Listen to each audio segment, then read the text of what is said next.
The battle for academic superiority between Oxford and Cambridge has reached a new pitch, with fundraisers competing to see who can extract most money from alumni. While Oxford has launched a travel agency for its graduates, Cambridge has hit back with its very own range of wines, carefully selected by a volunteer panel of university tasters. The Red Report went to find out more about this latest money-raising initiative from Mr. Richard Sieves, one of the members of the tasting panel, and from Downing College. Tell us about this wine. Now, why was it launched in the first place? Why have you produced it? This is part of the ongoing campaign by the university to make sure that we have funds for the future. As you know, the university has traditionally been very dependent on public funds, and as quite a lot of your listeners and viewers will know, there is a lot of pressure to start getting money from families and parents to send their children to university. And the University of Cambridge feels that any method that helps us raise money, which takes pressure off taxes and takes pressure off families, will be a good thing. So this is part of the Development Office campaign to raise money by licensing the university identifier for products that we think are suitable to be sold to the general public. This has been planned over the last 9 months now, because the company, in association with the university catering advisor, Mr. Tom Woolston, decided that a tasting panel from the university should be used to make sure that the wines chosen are suitable to be labelled with the university identifier. Well, originally about 350 wines were considered, and out of those we tasted about 120 of them over a period of a few months, because that would take some time. All in one day would have been slightly, well, probably rather fun out of it. It is now, of course, very easy to get wines at supermarkets or in local wine stores and so on. And what we were looking for were wines from smallish estates that you couldn't pick up in your local Tesco or Sainsbury's. So smallish parcels of wines that are slightly different from the usual wines you might find in the high street at the moment. Well, we consider wines from worldwide, but still, of course, we have decided that predominantly French wines are what people would want. And so we finished up with 10 wines from France and 2 from Chile. Chile is probably the best value country for wines of various sorts at the moment, so we decided to put some Chilean wines in for that reason. We also wanted to choose a range that was affordable, and so we have tried to look for wines that will retail between £5 and £11, and most of them at the lower end of that range. At the moment they're being marketed direct, and people can get in touch with the University Centre and get in touch with Grand Marque and get the list and so on. At the moment production is being tooled up, the wines have to be labelled and so on, and so we expect them to reach the market in quantity in the new year.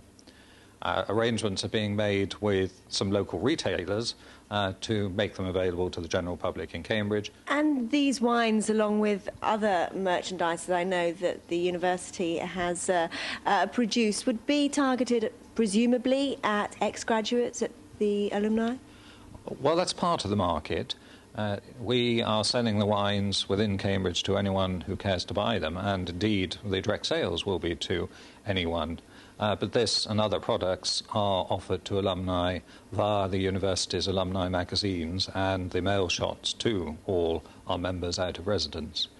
We hope that sales to the alumni will help bind them to the university, because it will be very important in the future for the future of the university and of the students coming up that we can get further funding from the alumni and from the general public in terms of these sales.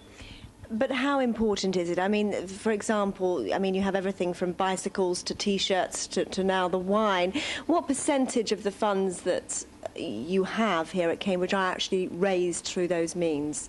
Currently it's very small, that altogether through the university's licensing programme, the university has made about £200,000.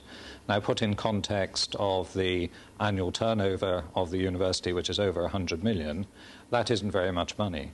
But in terms of the difference it might make to a student who needs a hardship fund or a laboratory that needs some important equipment for £10,000, it can make a lot of difference. And of course your rivals Oxford are now offering their alumni everything from sort of skiing holidays to, well, again, a range of products hoping to raise money.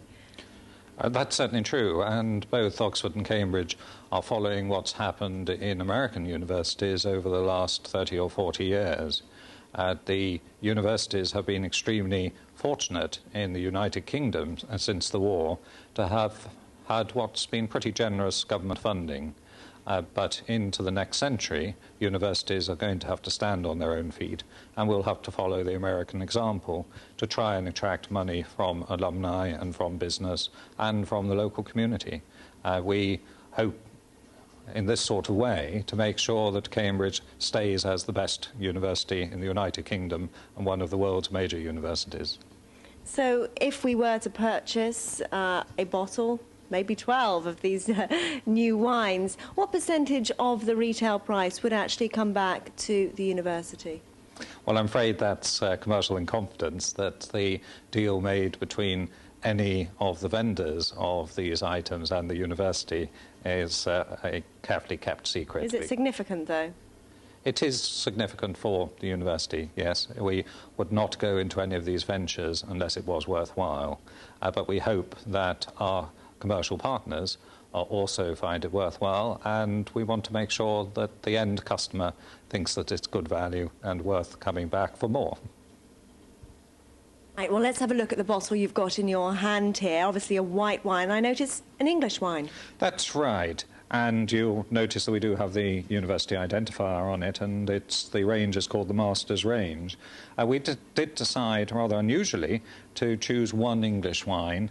As we are an English and United Kingdom university, we thought it would be right, especially for our overseas alumni, to offer one English wine. And this, although it has a name which doesn't sound very English, because it's Schönberger, yes, this is a wine that comes from Kent. It is a very fresh, floral bouquet to it, and a very light, delightful aperitif wine or a summer wine, and this will keep well through next spring and summer, and we can see people enjoying themselves in the garden before or after lunch. And so we go from the northern hemisphere here to the southern hemisphere, and Chile is particularly good at growing the grape called Sauvignon Blanc.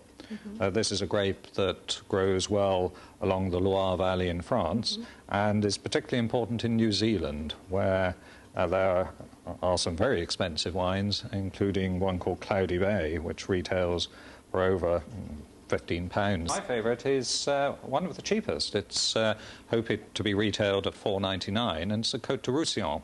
This is a French country red wine. It's full of fruit. It's quite dry and therefore very good with food, and it stays a long time in the mouth and has a lovely aftertaste on the palate.